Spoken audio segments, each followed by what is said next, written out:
Joining me now is Tennessee Senator Marsha Blackburn. Senator, great to see you again. What are you hearing? What is the latest, particularly concerning Manchin and Sinema?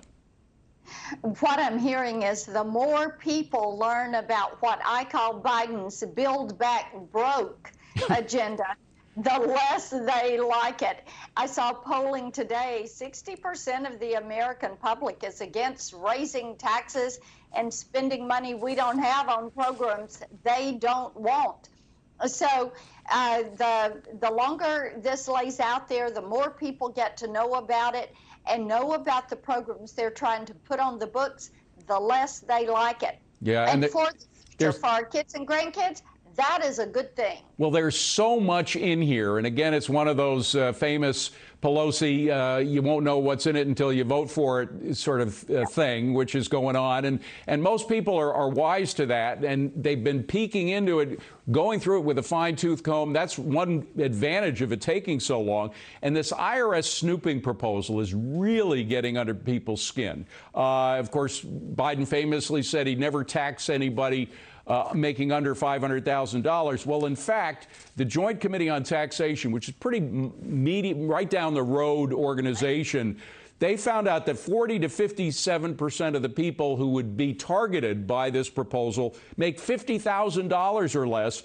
And of those making $500,000 or more, that would only target about 4.9% of the total. So to primarily focus on those people making less than $500,000 by an overwhelming majority.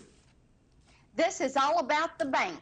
When it comes to the IRS, they want to have control of your checking account. And David, the thing that is so egregious about this is whether it is a $600 transaction or they're saying, well, we could move it up to $10,000 and that would be cumulative, $10,000 a year.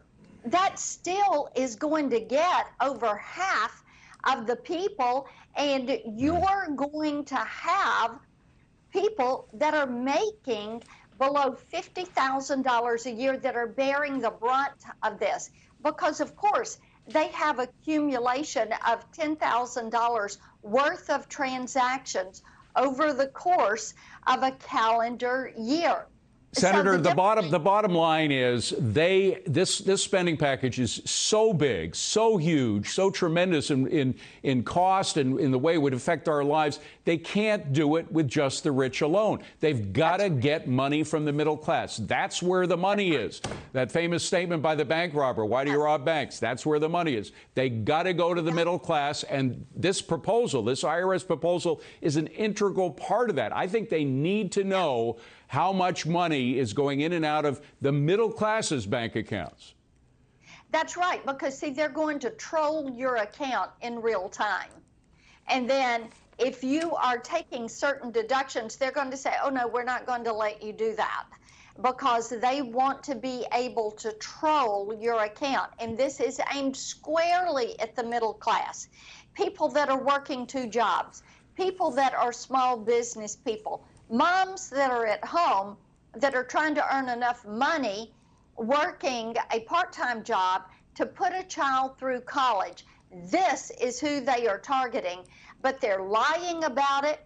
They're saying, oh, we're just going after people that make over $500,000 a year. Well, if that were the case, why are you trying to double the size and the budget of the IRS so that you can get into the checking accounts of middle class Americans? Well, people trust the Joint Committee on Taxation. They know that it's not a partisan committee, and when they show that only 4.9% of this will affect those making $500,000, and 90% those making less than $200,000, and most of it being people who make $50,000 or less. Very quickly, Senator, I gotta ask you about this bombshell report from the New York Post showing that immigrants were shipped in the middle of the night, shipped into areas of New York, Westchester, just outside of New York, then driven in secret on these buses to various locations where they were transferred to people in cars. No transfer of papers or anything. Something very mysterious is going on. Do you know what it is? What we know is that the Border Patrol is trying to process these individuals very quickly, fly them to other areas of the country, either commercially or on chartered planes, then put them on buses and take them by smaller groups into communities.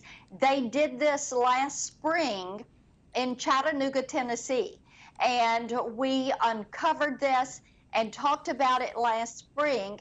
And now the Post has seen the exact same thing happening there in Westchester County. Yeah. What they want to do is transfer this cost from the federal government to your local communities. It's why I have legislation that would require some transparency and would put a stop to this. Well, the cost, but none of the control. They want complete control of where they go, exactly who they go to after they're dropped off at the airports. They want control, but they want the localities to pay for it. And localities are fighting back. That's how the New York Post got this information. They heard about it and they're fighting back, and Americans aren't going to take it anymore. Senator, great to see you. Thank you for being here. Appreciate it.